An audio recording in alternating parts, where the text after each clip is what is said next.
Okay. Good morning. Yeah. Off to you, Bruno. Thank you. Thank you. Good morning. My name is Bruno Martinez. So today we'll see a presentation about how to make a weekly plan and all the things that are involved through a planification process for any ages. I will specifically talk about what I'm doing this season at U13, and I'll try to share more if you want, and hope this helps you in your planification. So here I present my coaching staff. This is the coaching staff I have in Rayo. Me as head coach, Juan Ballesteros as assistant coach, and Shori Sasaki as a physical trainer, performance coach, and physiotherapist. We need to be aware of all the methodology principles that are involved on sports. Are these 11 principles: active awareness of the practice, inverse action principle, multilateral principle, specificity principle. Each one of these have been involved in sports for many years and throughout the years.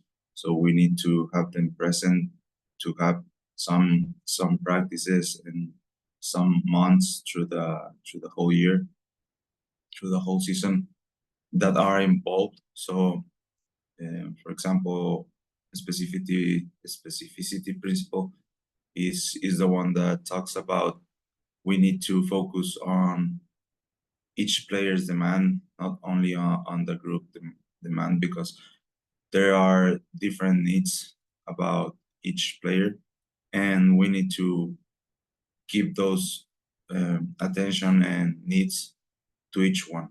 Maybe it's hard if we don't have a coaching staff, if we're just by ourselves, but we need to try to detect the most we can for the players. There are these that are methodological, and we have the performance principle that are more based for physical and psychological things.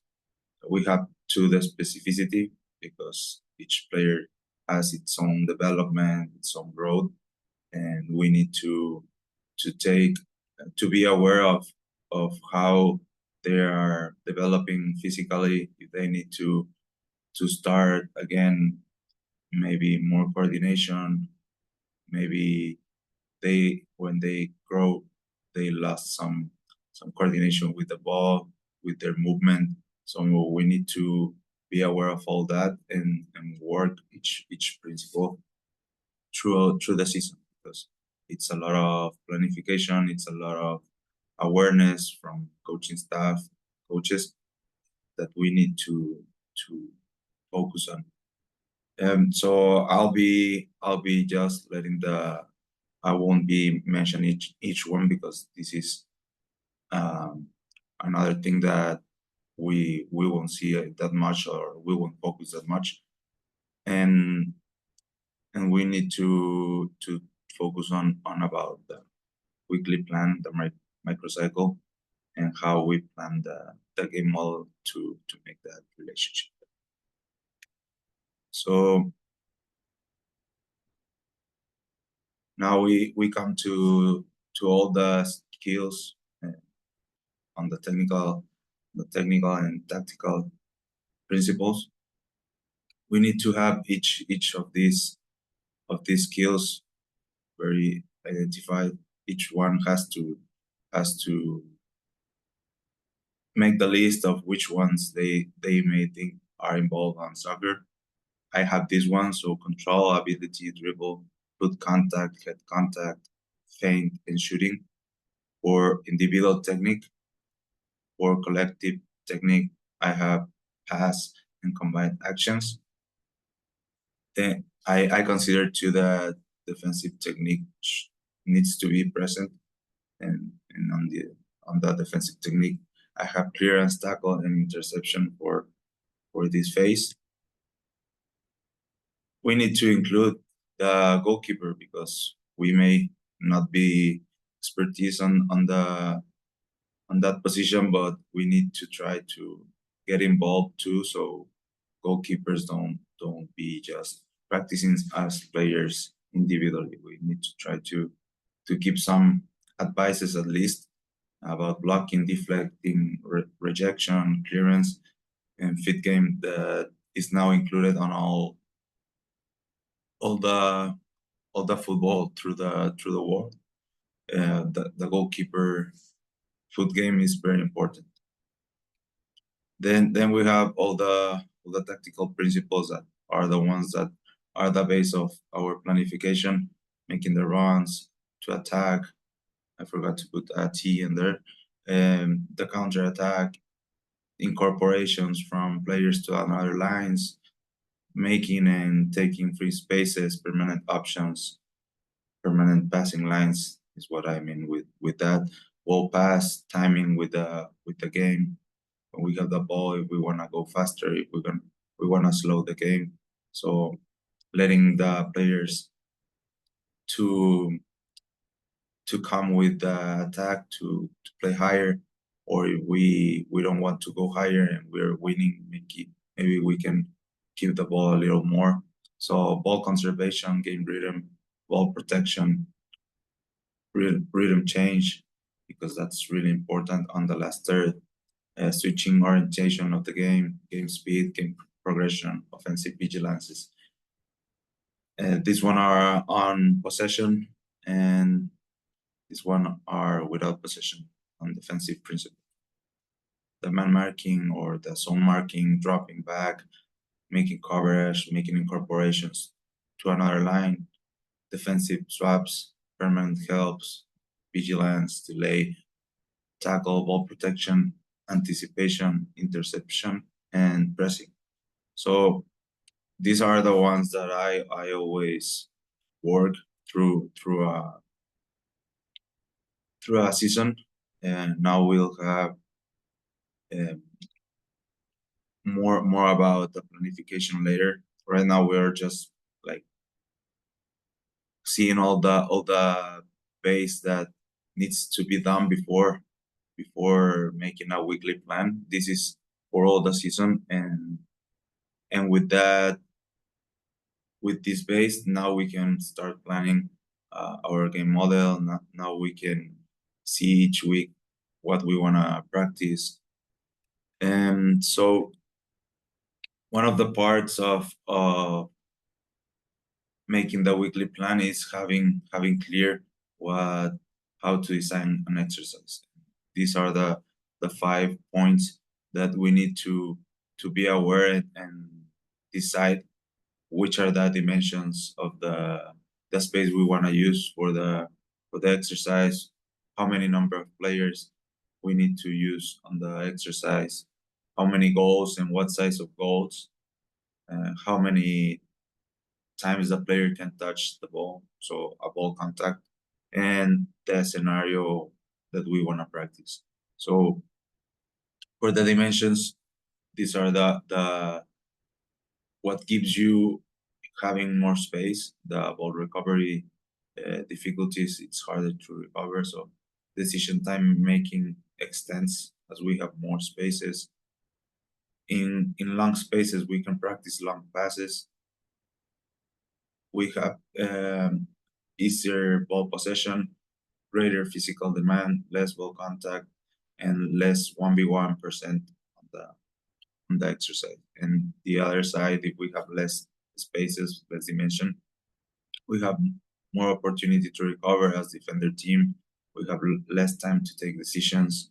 Short and medium passes are the most seen on the exercise because a long pass, it's harder without spaces. Ball possession difficulties, less physical demand, more ball contact, and more 1v1 percentage of actions. On players' numbers, this is what we need to work. If we have more players, there's less repetition per player of the actions that we want to see. It helps at defensive situations and less physical demand. If we have less players, it's the other way. We have more repetition for each player, as there's less players and less percentage of time with the ball. I mean, more percentage of time with the ball and more physical demand with less players. If we have equal numbers, we need to know that there's no marking preferences. If we have no superiority or outnumbered team, the marking, there's no preference. We can make man marking or we can make zonal.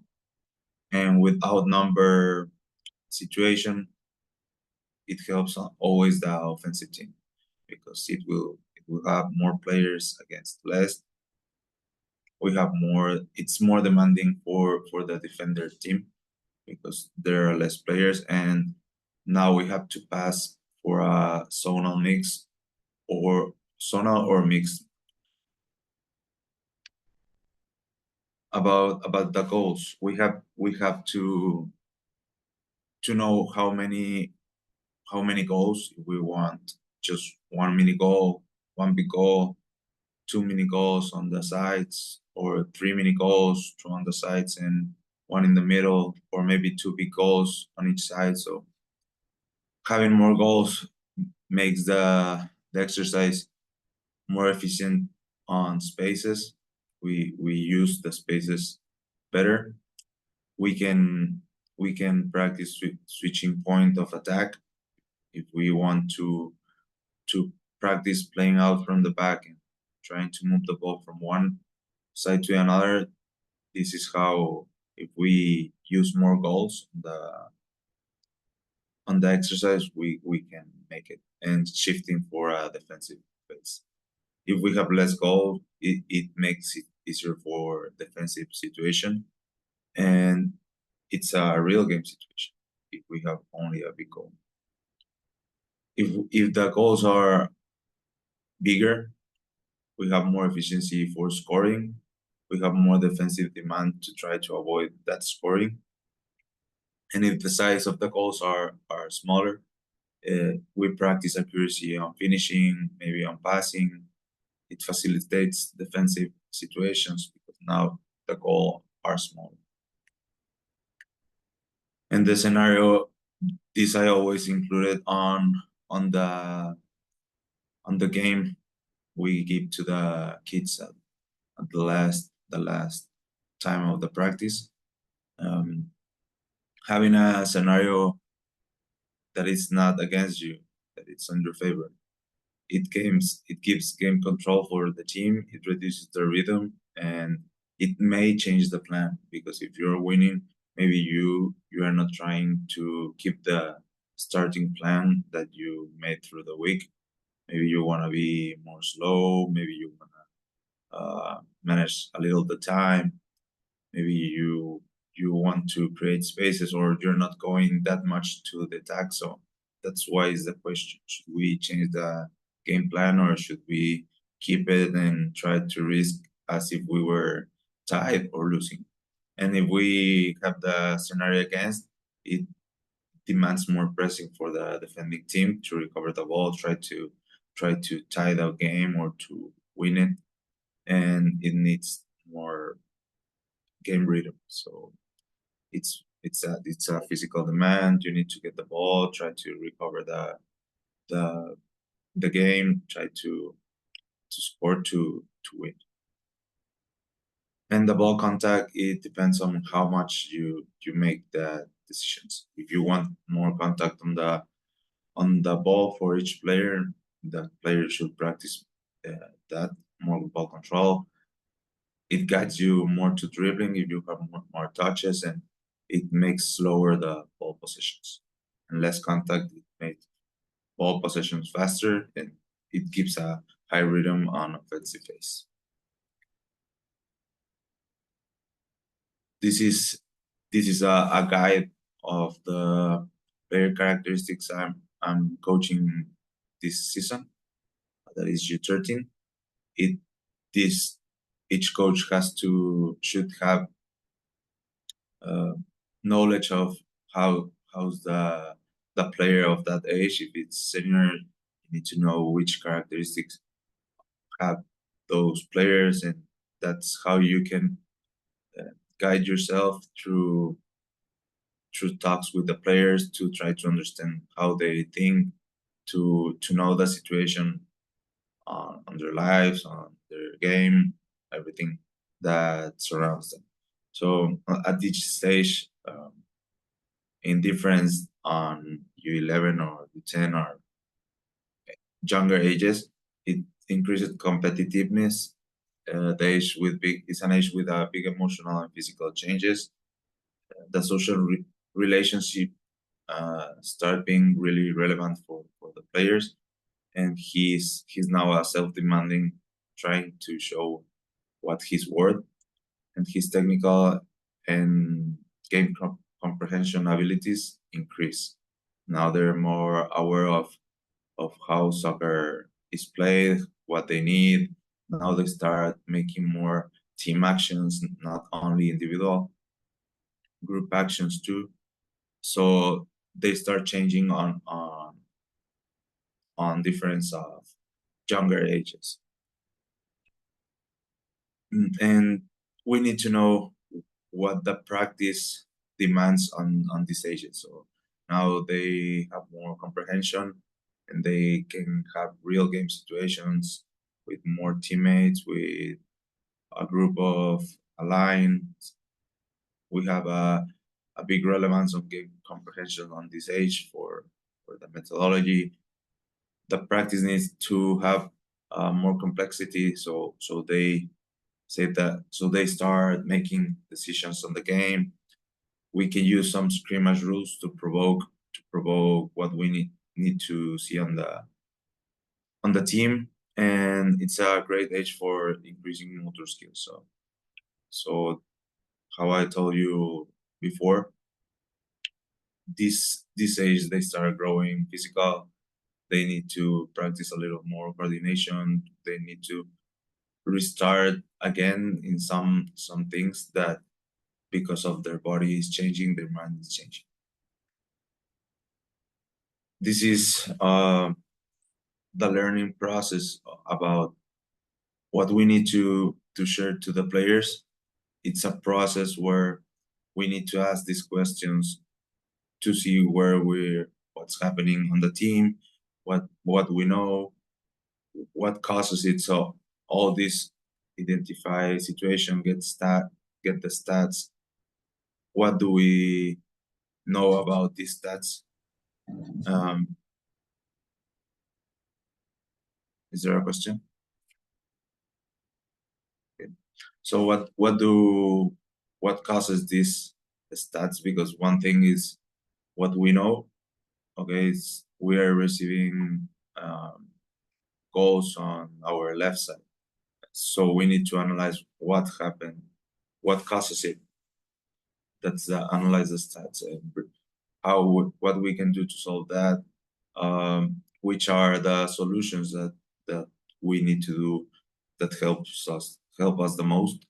How do we do this solution to make it happen, and then make it happen, and then implement it. If we solve the situation, or at the end we start again the process, and can we make it better? If we can make it better, then we start the process again and see what's happening. About the teaching methodology, or this is about soccer mainly, we have three types of methodology. That is global, that is analytic, and we use mixed. I mostly use mixed because of the age. Sometimes we need analytic, sometimes we need more global. So I like to use it. The team always shows you what the team demands on that moment. So maybe we can use one more a higher percent of analytic, and then a lower percent of global, and then the next month we'll use more global and less analytic, or we can change it throughout the week. at the beginning of the week, more analytic and more global. So this depends on what team you're at, what kind of players you have, the quality of players you have. So you can use more global or more analytic. Or if you just want to do one, it's okay too. It's depending on what the team demands to you. And these are the coaching tools I use. Football, possession game, attack and defense, technical drills, combined actions, rondos, positional game, set pieces, games, and conditionals. So these are the tools I use as exercise that I'll explain each one now. So for football, there's a 11v11 on all the field, or if you're 7v7 or 9v9, whatever competition you're at, it's just a match, a scrimmage or match on the practice. A reduced football, maybe what we call a double area, a 5v5 on a reduced pace, that is reduced football, and conditional football, that is with some rules. You can use some rules to provoke what you want to see on the game, the practice. The possession game it's a exercise just to practice how to keep the ball possession, to protect the ball, try not losing it. And when you use a possession game, we always have a defensive team, so you can practice both phases. We have the ball when we don't have the ball, and you can introduce a lot of tactical and technical skills. This is good for technical skills on young ages, because even though we can see many tactical principles, if we focus the key points on technical skills, the player will get better, will use some decision making, and that will make a good development for the player. This is a kind of possession game. We have a green zone, we have a yellow team zone, and a red team that is defending. We have to go for counter attack, and then we'll see on a moment. Here we have three teams: green, yellow, and red. Red presses with 4 players against 8, and the other 4 waits on the neutral zone, trying to avoid the green team to make a pass to yellow through the ground, not on the air. So if red presses and recovers the ball, they have the mini goal, so they can make the counter attack on the space, and each team should avoid receiving the counter attack and defending. We may use a provoking rule that they make some passes, and after those number of passes, they can switch or try to pass the game. So if you see first red team pressed higher, and when the yellow team is getting closer to the number of passes, they drop back and make a compact block to avoid the yellow team passing the ball to the green, and the same. This is the other side. So we're practicing pressing, we're practicing shiftings, we're practicing ball possession, we're practicing a through pass, trying to find spaces on a line back, and then when the offensive team loses the ball, they need to make a instant pressing. They need to drop back to block the goal. So we're having a lot of tactical principles just on one game, and all of this has to be planned before the exercise, before the practice. Sorry. We have technical drills that these are very common and very easy to take, mostly used on warm-ups. We have technical drill we have without finishing and with finishing. It depends on the objective of the practice, what we want to do. If we have a Friday finishing practice, so it's very important to start all the practice with some of finishing, just taking care of a good warm up before making this on Fridays, because shooting um, may injure a player if they're not well formed. Combined actions, that these are to practice a little of technical movements on offensive phase. A center back starts with the ball, passing to the right back, then makes a long pass to striker, sets the ball to center mid, switches the game to the other side, and then finishing with a cross. It's an example. Just everyone can make their own process of the combined action. They can make it only on one side or with another different method. The rondos that we have is recreational. That it's the most common before the practice. Just a big rondo with 3 players, and they trying to recover. The one who loses the ball steps in, and it's easy recreational. The technique one, we have an example of 4v2 that we can have some rules, like trying to pass the ball between defenders. Like if they recover the ball, we need to do something to recover fast, or if they now pass to be an offensive team immediately. So we can have lots of rules to practice what the session thinks. And on the last, there's the tactical rondo, that it's based on a tactical principle for the game, that for the practice that we're using. So for example, this example is for a switching side session, where we practice a little of possession on one side. Then if we recover the ball, we send to the other space, and we move around. And now the other team is the defensive team. The positional game, this is very important for teams to get the idea of tactical plan before the game, because each player practices their position, practices what they may see on the match during the weekend. So here the example is the line of 4 and the center mid against the striker, the wingers, and the 10. So it's a drill for playing from the back, and we have 2 mini goals to try to score.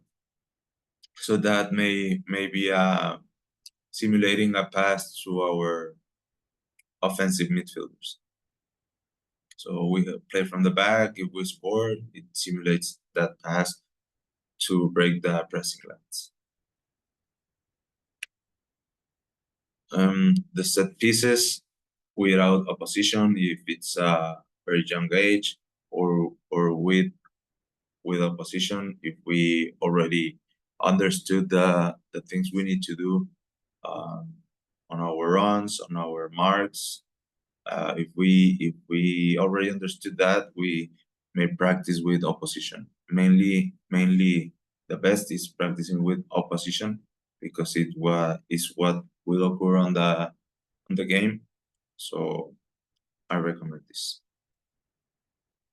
Games, these are recreational games for maybe younger ages. We can use them to as warm up, some exercise that may make the player get their warm up, some runs, some dribbling. We have an example about dribbling the ball and 2 defenders trying to recover the ball. So they start the game with a fun activity, and then they passed to making the practice. Some conditional training. This is more for performance teams. A little bit of coordination in another, some strength, um, some speed. So this is more for performance teams. But the coordination can be used as um, for any ages because it's needed. The running too, the speed is very useful too. The thing about strength, it's more for older ages. And attack defense, this is very useful for practicing tactical principles. Here we have a 6v4. We want to play through both lanes on the sides, and we have the rule that you need to get to both lanes on the sides so you can score. So we made last week one exercise like this, but with more players, 10v9, and here we have the video. We have the two lanes, and we want to see the outside backs to be open wide, so we can use all the space on the field. This is a line of four. This is the line of four that we used. By using the video, we could see what we make good, what we need to correct. Here we see that our center backs are almost on the box, so we're giving chances to a counter attack if we keep like that. If we keep playing so high, we may analyze that we're making those mistakes, and it's very important for the coaches to detect it on the same practice and to correct it, because that's why practice is to correct mistakes, because on the game, even though they'll make mistakes, and mistakes are useful to learn, we need to try to avoid them and correct them on the practice. So we see the team really high, that maybe something that's not real on the game. And now we'll see. I'll stop the practice and make some explanation. Basically, on that explanation, I talked to center backs about how high they were playing, and we need to make them change uh, how they were making the practice, so they can correct it on the before the game.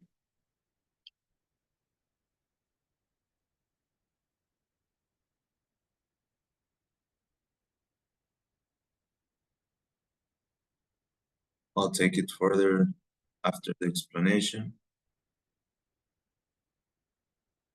So now we can see how we open wide again. Now center back started from some space back.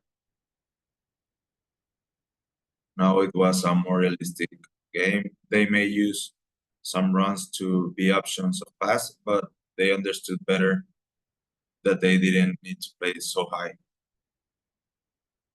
And now we switch to both lanes. Now we come from one side to another. That is the objective of the practice that day.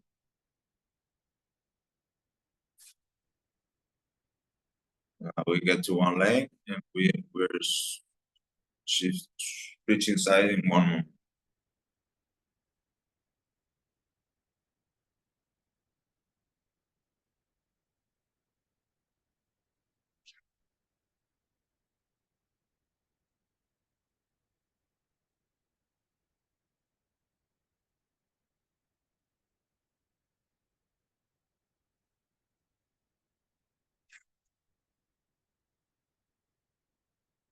Now here's where we had the opportunity to switch. We came back, and then we'll find the other side as we planned or as we were looking the objective.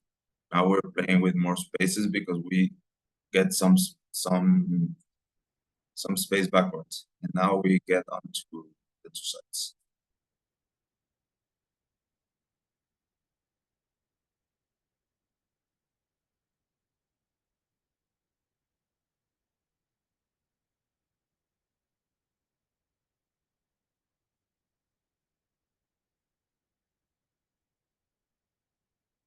Um, then here's how we manage the weekly plan. Now we'll start seeing the weekly plan. We saw the basis of how we need what we need to know to start planning our weekly plan. My real practices are Wednesday and Friday to practice a week, and then matches on Saturday. So this is match day -3. This is how the nomenclature some coaches use. I use match day -3, match day -1. These are the loads that should be seen on the practice that day, the game load, and then we ask the players from home to make a recovery session or a compensatory session for the players who didn't have that much time on the game. And then on match day +2, that is mainly Mondays, we send a physical work to make at home. Some running, some strength, some pushes. So we think we don't have that much time to practice on field, and we try to get some physical activity and recovery session for their home. Now we enter a little through the game model. It's very simple how I handle it in the presentation. This is the system that I am using based on the players we have and based on the club. That is more or less what everyone uses for the player pathway. This is the possession phase, the principles we need to have, and the moments we practice switching on possession game. We practice switching side, making the space wide, making the space deep, start and playing from the back, and finishing. When we practice counter attack, we need to make runs to the free spaces. We need to win those free spaces after making the run and finishing. And set pieces that we will kick off. We have some kickoff plays, sending the ball to the back and then making some runs to win corner kicks, throw in side free kicks, and frontal free kicks. So these are all the tactical principles we work on possession phase, and these are, well, this is from some years ago, my game model explaining in some videos. I'll share with you.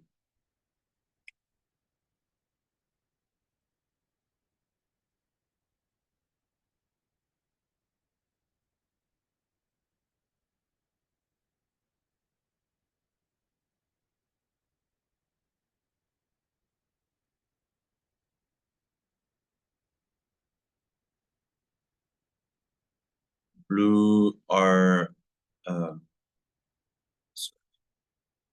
sorry, I'll go back.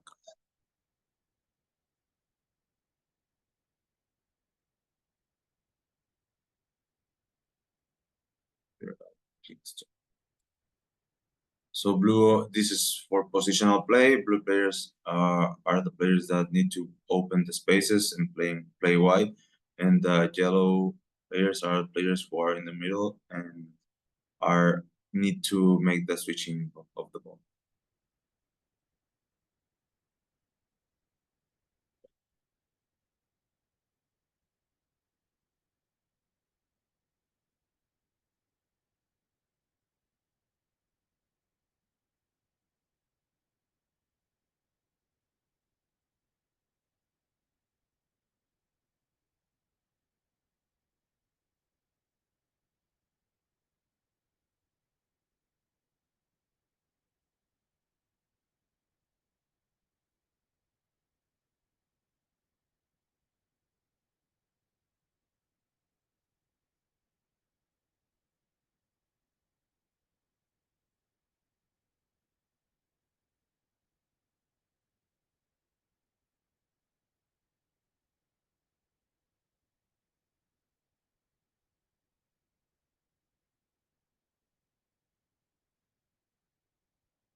this crossing zone, I'll share you with you some images about that.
And then on no position phase, we have the organized defense, dropping back, pressing on the sides, the shifting.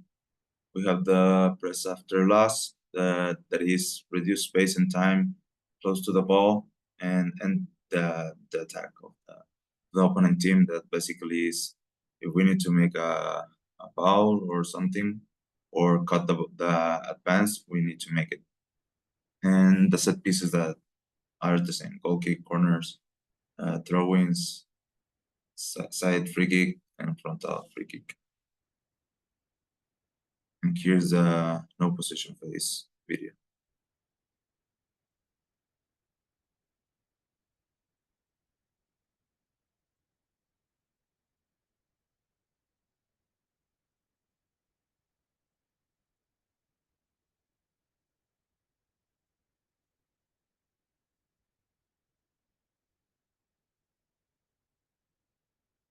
We don't press high on this video, we press on zone 2, that it's particularly the midfield.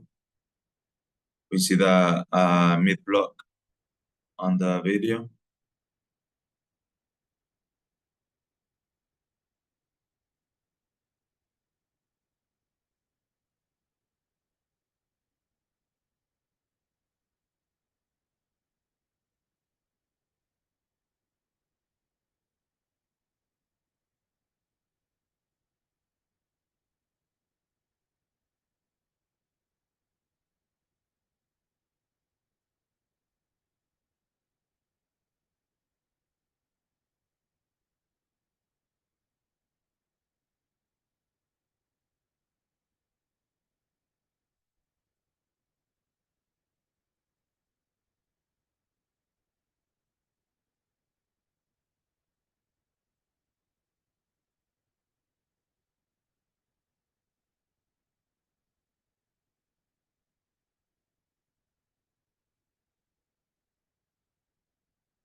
And for the presentation, that's it. I just need to share a little of the microcycle and how I do it. I'll share it. The document is on Spanish, but I'll translate.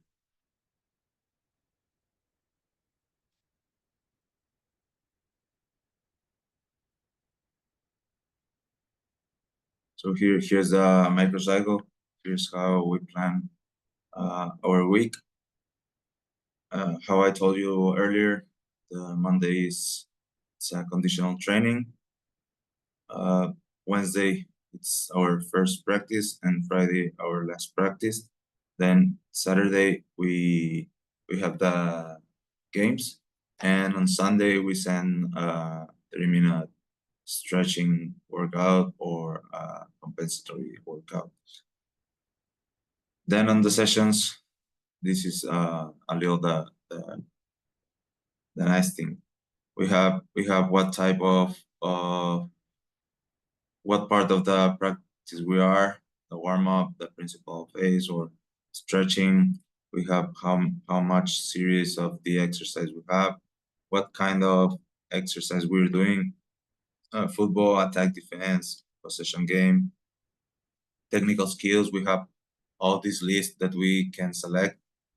We need to put all the series, how much time, how much time we rest, and the total of the exercise. We add all this, and then if we increase or reduce, for example, the total time, we have the length of the practice here. So if we change this, it changes automatically on the length of the practice. So we have the explanation of the drill, the exercise.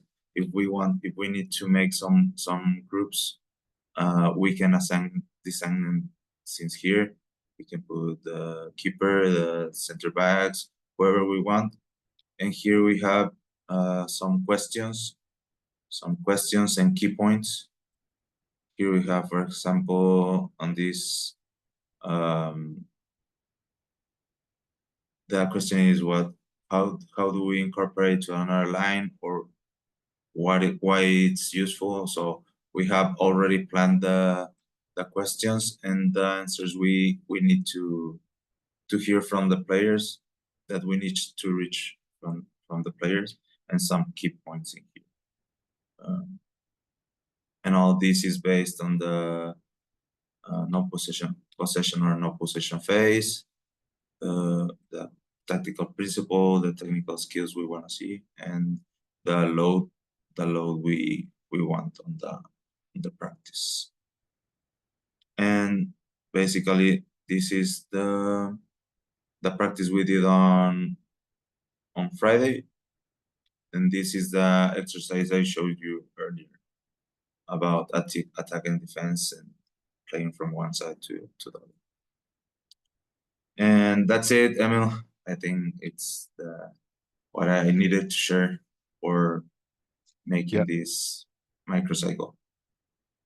Yeah, thank you for that. Okay, I'll go straight to the questions.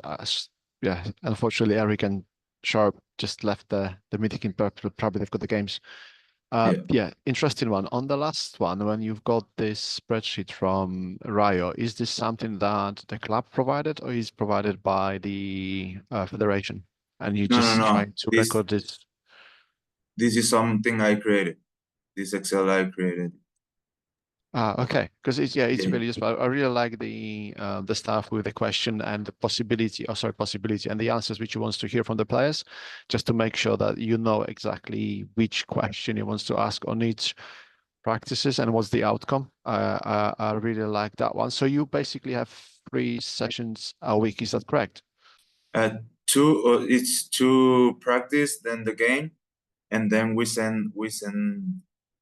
I thought it was very few work for the kids, because we compete on a good league. So physical, I need to be stronger. So that's why we send some videos, maybe something from YouTube, or maybe sometimes our physical trainer makes the exercise on video, and we send them home so they can compensate that missing day that we don't have. Okay. Is it because of the facilities, or is it because of something else? No, it's because of the load of teams on the facilities. Yeah, that we don't have that much space. I think some clubs may be the same on other countries, but here we have lots of teams, lots of not that much fields, so it's some kind of struggle on the Yeah, process. it's okay. Just But we I was just manage. Yeah, curious. yeah, it's about spaces. Right. And each practice, sorry, session which you have, is it 2 hours? Is it or 1.5 hour? It's 1.5 hour, but we always start with mobility, coordination, and exercises without the ball. We start them outside of the field, and then when the other coach leaves the space, we immediately get the ball, and start Right. making So basically you all have tactical. 2 hours Yeah, on yeah, each yeah, one. Yeah, yeah. just on the 2 hours. yeah. Okay, that's a good one. The other question which was in my head was the about the you touched it slightly on it in terms of the opposed and unopposed stuff. If you can say something a bit more, so how you managing that? If it's more opposed or unopposed stuff. Sorry, can you rephrase me the question that I couldn't understand? Right. So you discuss the opposed and unopposed practices which you're doing within your sessions. I'm just asking how many of them are opposed and unopposed, just the balance of it. So with the opposition Um, and without no, opposition. mainly that's only on technical drills, maybe. Unopposed is technical drills, and set pieces. I have a good quality team, so I I don't work without opposition. So, but maybe for me it works without opposition. But they may be some coaches that need first to start without opposition, so players can understand where to run and start from the methodological principles that we mentioned earlier, like a process from less difficult to more difficult. So it's more about that, but mainly it's always all opposition. For example, this Friday we had this drill that I'm showing, that it's just a finishing drill without opposition, because it was the last 5 minutes of the practice. We want some shooting and fun, and depending on the objective of the moment, and it was great because the well, there is some kind of opposition because there's two teams competing, but there's no I defender know that on the one. middle. I know that one. Okay, I yeah, used yeah. to do it So as well by myself. yeah, Yeah, yeah. So it's a fun one. it's great, and but mainly opposition. So look here, it's 4 teams, 5 on possession and 3 defending, pressing. Here 10v8 plus keeper. The one of Wednesday 4v2, and then 4v4, and then attack defense 10v8, and 11v11. So mainly we need to get opposition so the players can have that decision making happen. Okay, and the last question will be about the coaching. So how you cooperate with your assistants within the practices. You split uh, the rules, let's say. So you lead in the practice, and he is doing the, I don't know, in possession, out of possession stuff, or you mixing up. So you lead in the first practice, and he's your assistant. On the second one, he's leading the practices, and let's say you're the main assistant, or how you cooperate that within Yeah, the sessions. yeah. Mainly we plan all this together. I'll try to. This is a very good tool I started using this season, that is Google Drive, and we plan all the microcycles together. So I'll show you. And by the way, I really like the spreadsheet. Is a quality one. Um, thanks. And which one is this? So here is, you see the Google Sheets, right? So this is how we work to plan the session. So I start making the complete microcycle, but I assign everyone its work. For example, here it's the warm up, and here Shorty is my physical trainer, so I put Shorty. Then the second exercise, I put what I need to see, that is possession, game possession, and I want to see some dropping back, and I put them. Juan is going to take the exercise, and Shori will help him, and I will just supervise from the overall, from a little outside, because they are young coaches too, so I want them to develop to their skills. So basically, they start always the practice, and then I take the last, mainly the tactical exercises like attack and defense or the games. I take those, but they start everything. They participate a lot, and here in Google Sheets, I put them what I want on each day, and now they come to the session. And if you see, we use different colors. This is an exercise, the exercise of Shori. He used a different format. This is the one that Juan made. He used blue and red on the players, and this was the one I created that used white and red. So I give them the questions they use. They write them too. So these are different questions of this that are on the same objective, but a little different. The question is different. So I'll involve them on everything we try to practice, to plan. Okay, brilliant. Right. Thanks again. I think that was a good one. I'll prepare the clips for it for our YouTube channel. So I'll cut short clips from the whole webinar. Okay. And I'll upload as well probably tomorrow morning the whole webinar on a YouTube channel. So that will be live probably tomorrow. But in the meantime, I'll try to clip a few little clips for the marketing, because there's a couple of a good stuff which I really like, and I just want to share this 1 minute video, so clips on the Twitter and on the LinkedIn. So yeah, thanks again. I think it was a good Thank you one. too. Don't Thanks. worry about people now. We just need to share it, and yeah, I hope there are plenty of people that we're gonna watch it. So thanks again for sharing your knowledge, and yeah, have a good one for the You rest of the too. season. You too. Have a good trip, and Thank you. anything you need, we're here. Okay. Thank you. Thanks a lot. Thanks. Thank you, Emil. Ciao.